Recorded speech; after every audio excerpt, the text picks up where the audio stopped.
যাব মালার কাছে কোরআন কে বানিয়েছে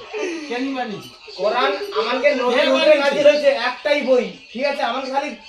একটাই কোরআন আমানকে একটা কোরআনের মধ্যে আমানকে একটাই ভাগবত তুমি কও ভাই ভাগবত তুমি কও তোমাকে অনেক বই আছে দেখাবো ভাগবত একটাই কোরআনের উপরে না এনি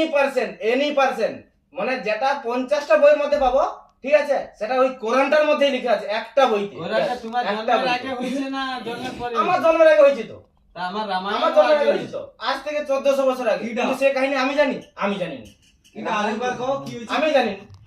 আরেকবার কও তোমার ভগবত গীতা পুরাণটা দিয়া তোমার রামায়ণটা শেষ হয়ে গেল কোনদিন একই না আবার কোনদিন একই না তুমি সব একই কথা তো প্রত্যেকটা গীতা প্রত্যেকটা আমি বলছেন আমি one minute, আমি একটাই কথা কই যত আছে ঠিক আছে বেদ পুরাণে যত যে বইটাই আছে কোন বইতে লেখা আছে এনি পারসন কে গাই দেখাইতে কত যে এখানটায় যে মূর্তি পূজা আছে বলে কাউকে দেখাইতে কত ওটাই দেখাইতে কত জাস্ট এইটাই আর কোনো না কাই কোনটা লেখা আছে কাই মূর্তি পূজা আছে বলে কোনটা বিবেচনা আছে আমাকে দেখাইতে কত আরে সে তো কোন জায়গায় তাহলে মূর্তি পূজা তাহলে এটা হচ্ছে নাম গড়া খেলা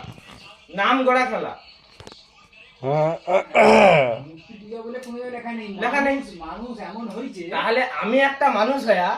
আমি কিন্তু আমার জন্মের আগে কিন্তু ঠাকুর জন্মাইছে তো তাহলে আমি তাকে কি করে বানাইছি এটা কালী এটা শিব এটা সরস্বতী এটা গণেশ কি করে বানাইতে পারি ওই রূপ কেনি রূপ ওই মূর্তির রূপ করবে কেনি মূর্তি রূপটা করবে ওই জন্য তো একটা ভাগ করছে কেনি ভাগটা করবে আরে তাহলে মূর্তি পূজাটা করে কি লাভ মূর্তি যেরকমই হইছে তো ওই জন্য সেরকম তাহলে মসজিদে তাহলে তো মসজিদ আমার মুখের মধ্যে ঢুলে কি দেখতে পারো কি দেখতে পারো মসজিদের ভিতরে কি মসজিদের ভিতরে কি আছে এই যে তোমার চাঁদ কি আছে? তারপরে যে আরে ওটা যে একই এটা আছে, তাজমহল সেটা আর কি কিছু আছে কি? কি কারণে কোন জায়গা আমার মসজিদের কোন জায়গায় ফটো দেখছো মসজিদে এনি পারসন ফটো দেখছো খাতা হয় কেন 786 এটা লেখাটা হয় কেন আমি বলি এনি পারসন ফটো দেখছো এনি পারসন কোন ফটো দেখছো মসজিদের ভিতরে ফটো एनीबॉडी साइलेंट आपका जो नाम हुआ वही नाम है